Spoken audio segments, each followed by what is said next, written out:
Hi, I'm here with Chris Danby from Apono, and he's going to be put into Mr. NHI's Human Identity in the Hot Seat quiz. Okay, Chris, are you ready? I don't know, but let's do it. Okay, are orgs taking NHI risks seriously enough? I think they're starting to, right? We've seen a big change over the last couple of years where NHI is becoming, a more salient buzzword in the market. And, particularly with the rise of agentic AI and the desire to adopt agentic AI more quickly, the risks that were relevant to NHIs 2 years ago are even more relevant to agentic AI today. We just did some first-party research that we released on the topic, and we're seeing that desire to adopt agentic AI is something that's a major driver on the security side of things. Right. Is IAM for AI more important than AI for IAM? Oh, man. It's a toss-up, right? I think AI for IAM, right, is the idea that we can use agentic systems to make our identity processes more effective and more efficient. On the other side, IAM for AI is controlling those agentic identities, right? I think that the AI for IAM is still early, but it's maybe a little bit further along than the IAM for AI piece. I think that both are going to be equally important from an ease of use perspective when you start to look at the scale that agents are going to be operating at. I think you can't have IAM for AI without some kind of AI for IAM. Okay, that's a great answer. Do you think agentic AI security equals NHI security? It depends. If we're using the idea of like NHI as non-human identity, then that definition fits. If we're looking at NHIs as the same thing as like a traditional service account or a machine identity, then I think we are introducing a new class of identity. So taking at face value the definition non-human identity, agents are not human, so they are an NHI.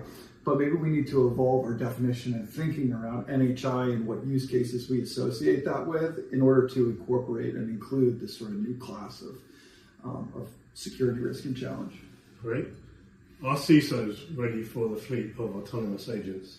I can't speak for CISOs, but I think that there's a lot of changing, and I think that people are really looking to see how this space is going to evolve. I think that one thing that came up today at the summit that we're at is the idea that the business is not going to wait for CISOs. So it's going to be really important for the security org as a whole to work with the business to figure out how they're going to tackle this challenge.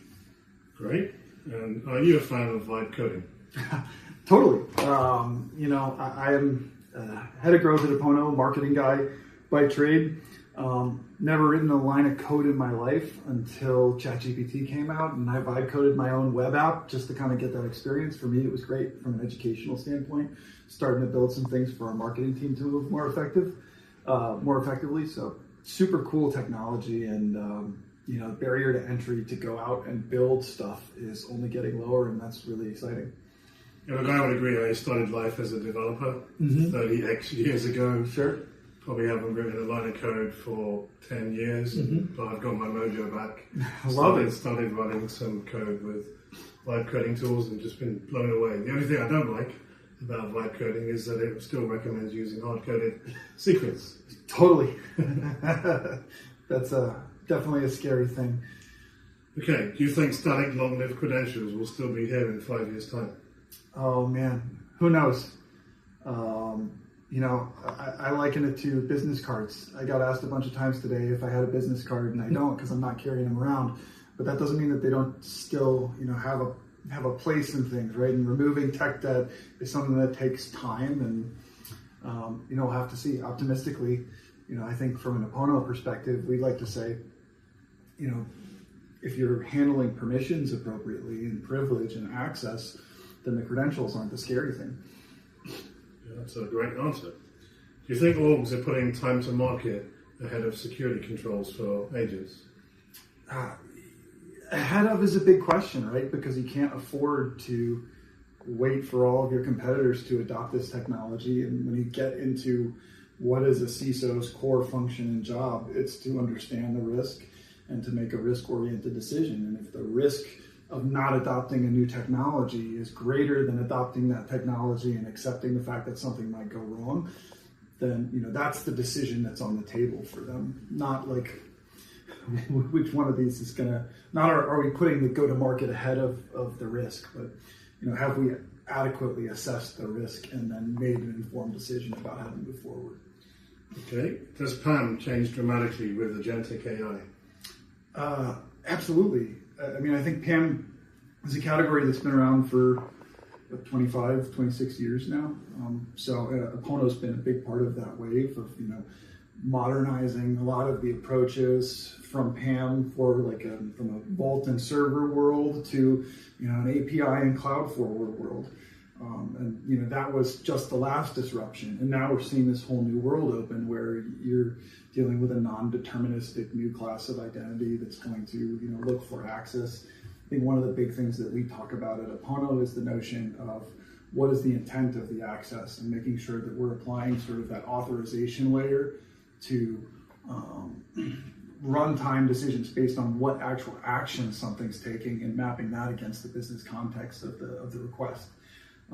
So moving forward, to be able to process those kinds of decisions at machine speed as opposed to at the way that humans think and operate is going to be, I think, the next big frontier of what PAM should aspire to and will hopefully be able to achieve for organizations.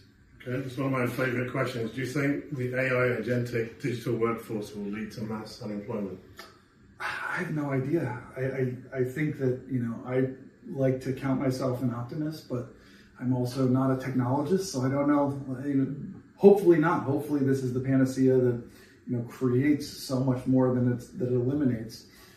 If no one has a job, then, most of the companies that are going to be benefiting from the things that AI agents can provide are not going to have a customer base anymore. So I think these are things that have to be considered as we race to deploy this new technology that we can't really understand exactly what the impacts are going to look like. Okay, great answer. And one final fun question. Do you think Mr. NHI posts too much on LinkedIn? Not a chance. I want more Mr. NHI on LinkedIn.